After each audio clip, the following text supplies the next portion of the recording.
ટેકાના ભાવે ખરીદીને લઈ અને એક મોટો નિર્ણય કરવામાં આવ્યો છે। આવતીકાલથી નહીં શરૂ થાય ટેકાના ભાવે ખરીદી। આ મોટા સમાચાર અત્યારે ખેડૂતો માટે, જેમાં ખરીદીના એક દિવસ પહેલા આ નિર્ણય બદલવામાં આવ્યો છે। કમોસમી વરસાદને કારણે મગફળીની ખરીદી નહીં થાય। સંવાદદાતા હિરેન જોડાઈ ચૂક્યા છે, વધુ વિગતો આપવાના છે। હિરેન, આવતીકાલે જે ખરીદી થવાની હતી તેને આજે નિર્ણય કરી અને બંધ રાખવામાં આવી છે, શું છે સંપૂર્ણ વિગતો? સતત છેલ્લા 3 થી 4 દિવસથી રાજ્યમાં કમોસમી વરસાદ ચાલી રહ્યો છે અને એના કારણે મગફળી સહિતની જે જણસો છે એ પલળી છે અને એના કારણે એની ગુણવત્તામાં ફેરફાર થાય તે પ્રકારની શક્યતાઓ છે અને નુકસાની પણ થઈ। આ પરિસ્થિતિમાં ટેકાના ભાવે ખરીદી શરૂ કરવી એ સરકારને યોગ્ય નથી લાગી રહ્યું અને એટલા જ માટે સરકારે અત્યારે હાલ આ આવતીકાલથી જે ખરીદી શરૂ થતી હતી અને સ્થગિત કરી છે। જો કે ફરીથી ક્યારે શરૂ થશે તેનો કોઈ નિર્ણય કરવામાં નથી આવ્યો। આ ઉપરાંત મગફળીનો જથ્થો કેટલો ખરીદવો એની પણ કોઈ સ્પષ્ટતા અત્યાર સુધી કરવામાં નથી આવી અને એટલા જ માટે સરકાર જે છે એણે આ ખરીદીની પ્રક્રિયા છે અત્યારે મોકૂફ રાખી છે। થોડાક જ સમયમાં સત્તાવાર રીતે આ અંગેની જાહેરાત કરવામાં આવશે। મહત્વનું છે કે ચાલુ વર્ષે રાજ્ય સરકારે 3 અલગ અલગ એજન્સીઓ છે એને ખરીદી સોંપી છે, જેમાં ગુજકો માસુલનો પણ સમાવેશ થાય છે અને અન્ય 2 એજન્સીઓ છે એને ખરીદી છે એ સોંપી છે। સંભવતઃ 15 થી 20 દિવસ સમયગાળો આ મોડો ખરીદીનો હજુ શરૂ થઈ શકે છે। જો કે વધુ મગફળી ખરીદવા માટેની જે ખેડૂતોની ડિમાન્ડ હતી એના ઉપર પૂર્ણવિરામ લાગી શકે છે, કારણ કે ગુણવત્તા જે હોવી જોઈએ એ મગફળી નુકસાનીના કારણે મગફળી સોયાબીન અડદ ની અંદર પણ ગુણવત્તા નહીં રહે, જેથી કરીને ખેડૂતોને ભાવ છે એ ઓછા મળે તેવી સંભાવનાઓ અત્યારે દેખાઈ રહી છે। જી આભાર હિરેન। તો ટેકાના ભાવે ખરીદીને લઈ અને આ મોટો નિર્ણય કરવામાં આવ્યો છે ખેડૂતો માટે। આ મોટા સમાચાર કહી શકાય છે। આવતીકાલથી જે ટેકાના ભાવે મગફળીની ખરીદી શરૂ થવાની હતી તે નહીં થાય તે પ્રકારનો નિર્ણય કરવામાં આવ્યો છે। કમોસમી વરસાદને ધ્યાને લઈ અને આ નિર્ણય કરવામાં આવ્યો છે। ખરીદીના એક દિવસ પહેલા નિર્ણય બદલવામાં આવ્યો છે, જેમાં કમોસમી વરસાદ વરસતાની સાથે જ ખેડૂતોનો જે પાક છે તે ન પલળી જાય અને યાર્ડમાં મૂકેલી જે જણસ છે તે ન પલળે તેના માટે તેમના દ્વારા આ નિર્ણય કરવામાં આવ્યો છે। ટેકાના ભાવે ખરીદીને લઈ અને આ મોટો નિર્ણય જે ખેડૂતો માટે કરવામાં આવ્યો છે। ખેડૂતોના જે જણસી છે તે ન પલળી જાય તેને ધ્યાને રાખી અને આ નિર્ણય કરવામાં આવ્યો હોય તે પ્રકારની વિગતો અત્યારે સામે આવી રહી છે। મગફળી સહિતના જે પાક છે તેની ખરીદી આવતીકાલથી શરૂ કરવાની હતી। જો કે હવે આજે સમાચાર મળી રહ્યા છે કે હવે એ ખરીદી કાલે અટકાવવામાં આવી છે, એટલે કે કાલે તે ખરીદી શરૂ નહીં કરવામાં આવે અને તેના પાછળના કારણ જવાબદાર એવા માનવામાં આવી રહ્યા છે કે કમોસમી વરસાદ જે ખેડૂતોની જણસ પલાળી શકે છે અને તે ન થાય એના માટે આ નિર્ણય કરવામાં આવ્યો છે। વિઠ્ઠલભાઈ કિસાન સંઘના નેતા અમારી સાથે જોડાઈ ચૂક્યા છે। વિઠ્ઠલભાઈ, અત્યારે આ નિર્ણય કરવામાં આવ્યો છે, ત્વરિત નિર્ણય કહી શકાય છે, ખેડૂતોને કઈ પ્રકારે અસર કરશે? ચોક્કસ અત્યારે બેન ખેડૂતો એકદમ મુશ્કેલીમાં છે।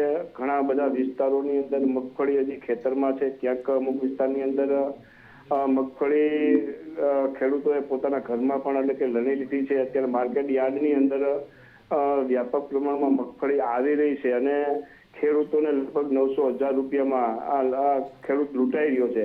આવા સંજોગોની અંદર 1452 રૂપિયા જે સરકારે ટેકાના ભાવ બાંધ્યા છે એ ટેકાના ભાવે તાત્કાલિક જો ખરીદી કરવામાં આવે તો ખેડૂતો માર્કેટ યાર્ડમાં અત્યારે લૂંટાઈ રહ્યો છે। લૂંટાઈને અને એક સ્વાભાવિક રીતે મગફળી કાઢીને શિયાળુ પાક વાવવા માટે પણ ખેડૂતોને તાત્કાલિક પૈસાની જરૂર હોય એવા સંજોગોની અંદર આ નિર્ણય એકદમ ખેડૂત માટે પણ દુઃખદ છે અને સરકાર માટે પણ એક ખરાબ મેસેજ જઈ રહ્યા છે। લાભ પાચમ અને પછી 1લી તારીખ પછી ખરીદી કરવાની સરકારે જે વાત કરી હતી અને એને પછી એકદમ રીતે બંધ કરી અને જે નિર્ણય લીધો છે અને હજી એક સ્વાભાવિક રીતે એક નિર્ણય જે લેવાનો હતો કે ખેડૂતે કેટલી મગફળી કરવાનો એ પણ હજી નિર્ણય લેવાનો નથી। તો આ ટેકાના ભાવની ખરીદીની મગફળી રદ કરી એ ખેડૂત માટે ખરેખર દુઃખદ છે। વિઠ્ઠલભાઈ, ઘણા ખેડૂતો પાસે જે સંગ્રહ કરવાનું ક્ષમતા હોય એ પણ નથી હોતી અને જેને કારણે તેમની પાસે જે મગફળી રહેલી છે તે ઓલરેડી પલળી ચૂકી છે અને ત્યારબાદ સરકાર દ્વારા આવો કઠોર નિર્ણય કરાતાની સાથે જ એ ખેડૂતો પર તો ત્યારે શું વીતી રહી હશે? એ જ ચોક્કસ બેન, અત્યારે ખરેખર તો આખા વર્ષની જે એમ કહી શકાય કે આવક હોય છે એ મગફળી ચોમાસું પાક જ હોય છે અને એ પાકને કાઢીને ખેડૂતોને અનેક પોતાના ખર્ચા પણ ઉભા કરવા હોય છે, પોતાની જીવન જરૂરિયાતની, પોતાના પુત્રોને દીકરાને ભણાવવા, એની લોનો, એની ફીસ ભરવી અને નવા પાક વાવવા માટે પણ આર્થિક જરૂરિયાત હોય છે. એવા સંજોગોની અંદર આ નિર્ણય ખરેખર દુઃખદ છે એકદમ, કારણ કે આપણને ખબર છે કે સમગ્ર ગુજરાતની અંદર મોટા વ્યાપક પ્રમાણમાં મગફળીનું ઉત્પાદનની પણ એક શક્યતાઓ છે અને સ્વાભાવિક રીતે મગફળીની અંદર અત્યારે ખેડૂત માર્કેટ યાર્ડમાં બહુ ઓછા ભાવમાં લૂંટાઈ રહ્યો છે. લગભગ 500, 600, 400, 500 રૂપિયા આ ઓછા ખેડૂતને મળી રહ્યા છે. તો એક સ્વાભાવિક રીતે એમ કહીએ કે નફાનો ગાળો સદંતર અત્યારે ખેડૂતને મળી નથી રહ્યો અને જો ટેકાના ભાવે આ મળે તો ખેડૂતને થોડીક રાહત થાય એ શક્યતાઓ છે. વિઠ્ઠલભાઈ, પહેલી વાત તો એ કે કુદરતે તો કહેર વરસાવ્યો છે, પણ સરકાર તેના પર મલમ લગાવે એ પ્રકારની સ્થિતિ અત્યારે ખેડૂતો આશા રાખીને બેઠા હતા અને એ વચ્ચે આ નિર્ણય. એક તો પહેલા તો સર્વે કરવાની માંગણી અને ત્યારબાદ હવે આ ખરીદી ન કરવાનું, એટલે ખેડૂતો પર તો અત્યારે પડ્યા પર પાટું જેવી સ્થિતિ છે અને આ વસ્તુ તો સરકાર દ્વારા થઈ રહી છે. અપેક્ષા કંઈક બીજી હતી એ લોકોને. અત્યારે બે પ્રકારનો માલ છે. જે માલ ઉત્પાદન થયો છે એનો ભાવ પણ નથી અને એકદમ અચાનક કમોસમી વરસાદના હિસાબે ચોમાસું પાક જે ખળામાં છે અથવા તો જે ખેતરમાં છે એમાં લગભગ અમુક જગ્યાએ તો 100% જેવું નુકસાન. કારણ કે એકાદો વરસાદ થાય અને જો વરસાદ વયો જાય તો બહુ મોટું નુકસાન નથી થતું પાક ઉપર, પરંતુ સતત 5 કે 7 દિવસ થયા સતત વરસાદ વરસી રહ્યો અને હજી પણ વરસાદની આગાહી છે. આવા સંજોગોની અંદર પાક થયેલું ઉત્પાદન સડી જવાનો અને ઉગી જવાનું પ્રમાણ અત્યારે ચાલુ થઈ ગયું છે. આપણે સોશિયલ મીડિયાની અંદર ને આજે ટીવીમાં જોઈ રહ્યા છે, ખેડૂતના પાથરા, મગફળીના પાથરામાં સતત ઉગી જાય છે.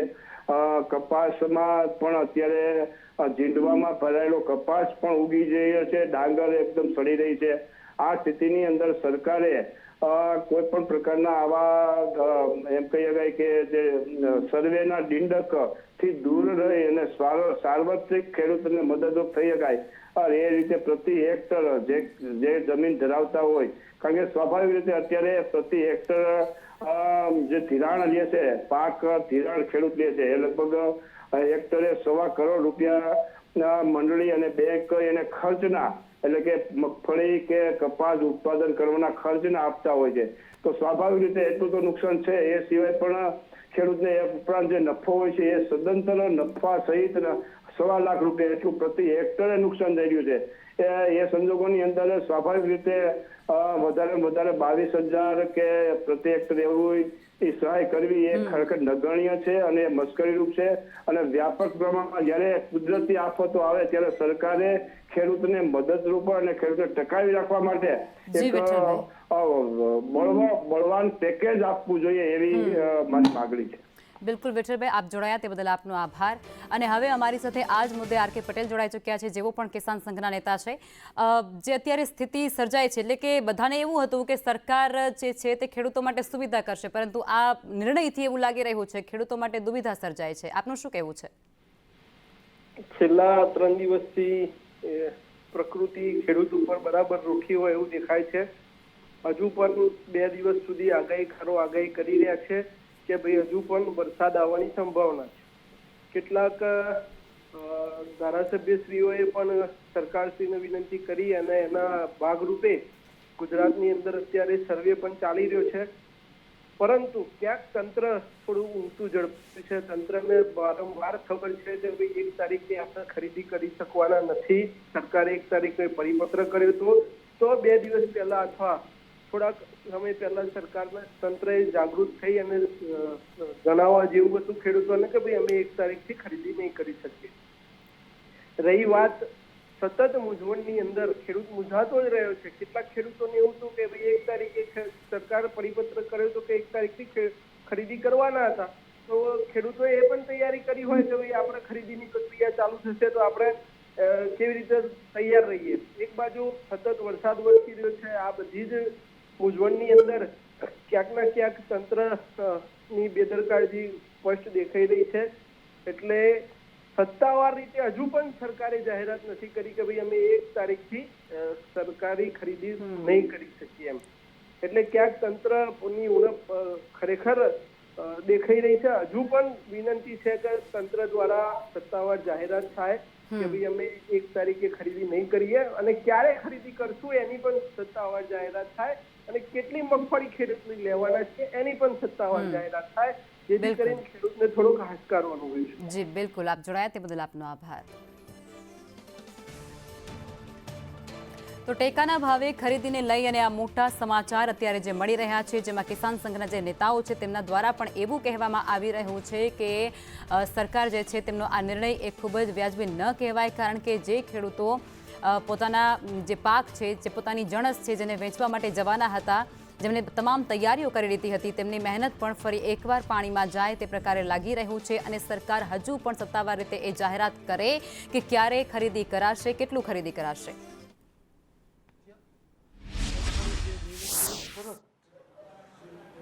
આ પહેલી તારીખે ખરીદવા અંગેની વાત સ્થગિત કરી એની જાણ સૌને કરી હતી. એ જાણના કારણે કોઈ તૈયારી પહેલી તારીખે ખરીદવાની કે ખેડૂતોની કે એજન્સી ગુસ્કો મસૂલની હતી જ નહીં. ગુસ્કો મસૂલને જે 22 જિલ્લાના કામ સોંપ્યા છે એમાં 9 જિલ્લામાં મગફળી વધુ થાય છે. એ સ્થિતિમાં અમારી તૈયારી છે, જ્યારે ખરીદીની સૂચના મળે એટલે અમે ખરીદી શરૂ કરશું. કમોસમી જે વરસાદ છે એનાથી ગુણવત્તામાં કે એમાં કોઈ ફેર પડશે અને જો એ પડે છે તો ખેડૂતોને કોઈ નુકસાન જાય કે કેમ? અમારે તો મીડિયાની જ કોમેન્ટ કરાતી નથી. વરસાદ થાય, પાક બગડે અને નુકસાન થાય કે કેમ સામાન્ય માણસને ખબર પડે. મીડિયામાં તો તમે દુનિયાભરનું જાણો છો અને તમને ખબર હોવી જ જોઈએ કે નુકસાન થાય જ.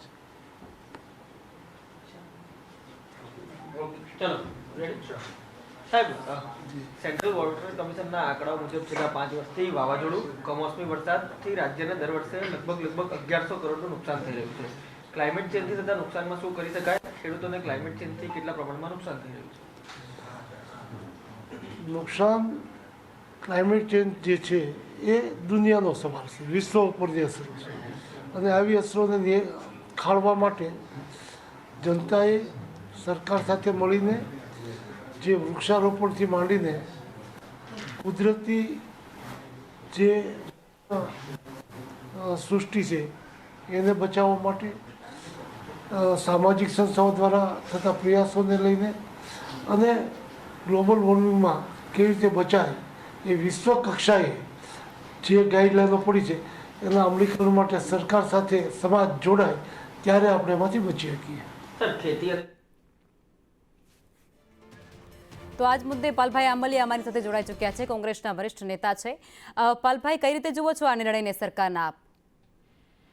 બેન, આ સરકાર છે એ જાહેરાત જેવી સરકાર છે. હું અનેક વખત બોલી ચૂક્યો છું અને સરકારે અનેક વખત સાબિત કરી દીધું છે.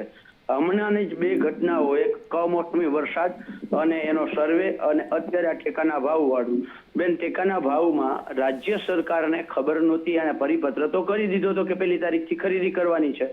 હવે પરિપત્ર કર્યા પછી એને ખબર હતી નોડલ એજન્સી કઈ છે, કોણ આમાં ખરીદીનો ભાગ ભજવવાનું છે, તો એ એજન્સીને જ ખબર હતી. આજની તારીખ સુધી ખબર નથી ને આવતીકાલે ખરીદી ચાલુ કરવાની છે. પહેલા સરકારે જાહેરાત કરી લાભપાચમની, પછી સરકારે જાહેરાત કરી 1 તારીખની અને આજે 31 તારીખે હજી સુધી નોડલ એજન્સીને તો ખબર જ નથી. એવી જ રીતે બીજું ઉદાહરણ આપું જાહેરાત જેવી સરકારનો બેન, કે જેવી રીતે રાજ્ય સરકારે કમોસમી વરસાદનો સર્વે કરવા માટે 28 તારીખે પરિપત્ર કર્યો કે 20 દિવસની અંદર સર્વે પૂરો કરવો. રાજ્યના પ્રવક્તા મંત્રી અને કૃષિ મંત્રી જીતુભાઈ વાઘાણી એવું કહે છે કે 7 દિવસની અંદર સર્વે પૂરો કરવાનો. એટલે સરકારનો આંતરિક સંકલન ક્યાંય કરતા ક્યાંય નથી, એક વિભાગ અને બીજા વિભાગ વચ્ચેનું. સરકારમાં આયોજન કરવા માટે કોઈ વ્યવસ્થા નથી બેન. માત્ર અને માત્ર જાહેરાતો ઉપર નભતી આ સરકાર છે, એટલે આ સરકારને અમે જાહેરાત જેવી સરકાર કહીએ છીએ. બિલકુલ પાલભાઈ, આપ જોડાયા તે બદલ આપનો આભાર.